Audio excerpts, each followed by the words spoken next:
Jésus m'a donné la liberté, il m'a racheté en mourant sur la croix.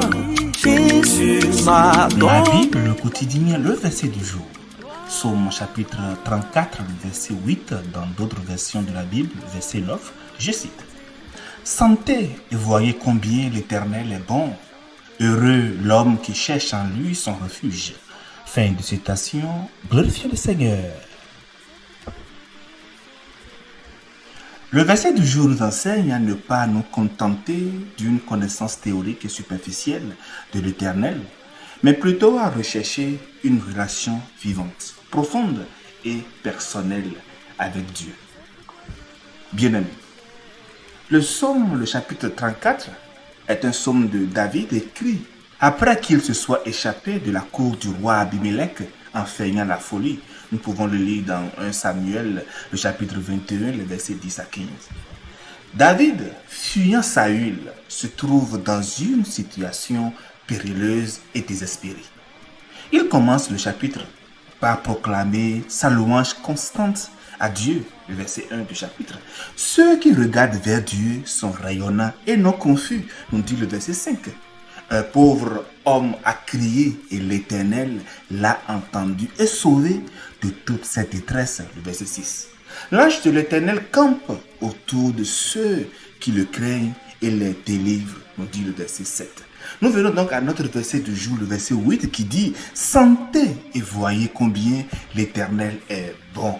Heureux l'homme qui cherche en lui son refuge. » Bien-aimés, nous pouvons nous étaler sur quelques mots-clés du verset.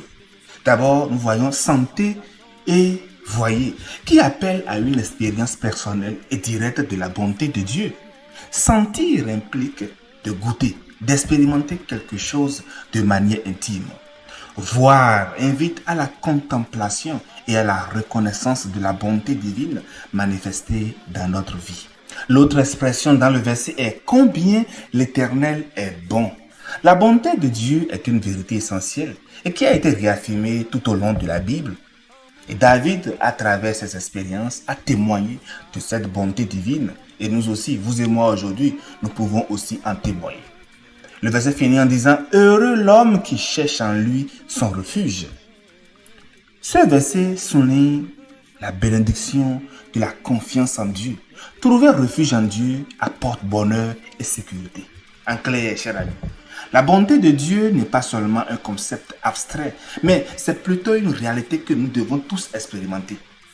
Toi qui m'écoutes, dis-nous en commentaire comment toi tu as expérimenté donc cette bonté de l'Éternel. La sécurité et la joie se trouvent en Dieu. Dans les moments de détresse comme David l'a vécu, chercher refuge en Dieu apporte donc la paix et la délivrance. Encore une fois, bien-aimés, je nous invite à porter une attention particulière au mot goûter et bon du verset. Car ce que vous croyez de Dieu se manifeste dans votre manière de vivre. Être bon, c'est la capacité à pratiquer le bien dans la limite de nos possibilités. Puisque Dieu est omniscient, il sait parfaitement ce qu'il y a de mieux pour chacun de nous. Sa bonté est donc indéniable. Parce que Dieu est bon continuellement, on déborde de bien-être, de sécurité, de paix, de confiance et de joie. Un Dieu bon ne peut pas trahir sa promesse, abandonner ses enfants ou manquer de les aimer et de les bénir. Donc, soyons sûrs qu'en toutes circonstances, il vous traitera de la meilleure façon possible. Lorsque votre vie s'effondre, il est parfois difficile de voir la bonté de Dieu et d'espérer une amélioration. C'est là que vous devez manifester la foi que Dieu a déjà donnée et par un acte de volonté lui faire confiance. Un chrétien un jour en difficulté se confie à son devancier. Dites-moi, devancier, le monde est-il en plein chaos pour vous aussi? Le devancier lui répond, oui, le même chaos que celui d'une graine qui éclate. Sans subir cette étape d'éclatement, au cours de laquelle son univers s'effondre, le grain ne pourra jamais donner vie à un chêne. Alors, cher ami, fie-toi à la volonté de Dieu dans cette épreuve parce qu'elle est bonne, acceptable et parfaite, quel que soit ce que tu ressens en ce moment. Comme David a trouvé refuge en Dieu dans ces moments de désespoir, faisons de même. Que notre première réaction face aux difficultés soit de nous tourner vers Dieu. Rappelons-nous que l'Éternel est notre refuge et notre force, nous dit Psaume 46, le verset 1. Ainsi, vous verrez que l'Éternel est bon. Heureux l'homme qui se réfugie en lui. Chers frères et chers sœurs, Dieu te traitera toujours avec bonté. Méditez sur tout cela et passez une sublime journée dans la miséricorde de Christ Jésus. Alléluia. C'est pourquoi je veux crier. Laisse-moi crier pour Dieu, pour ses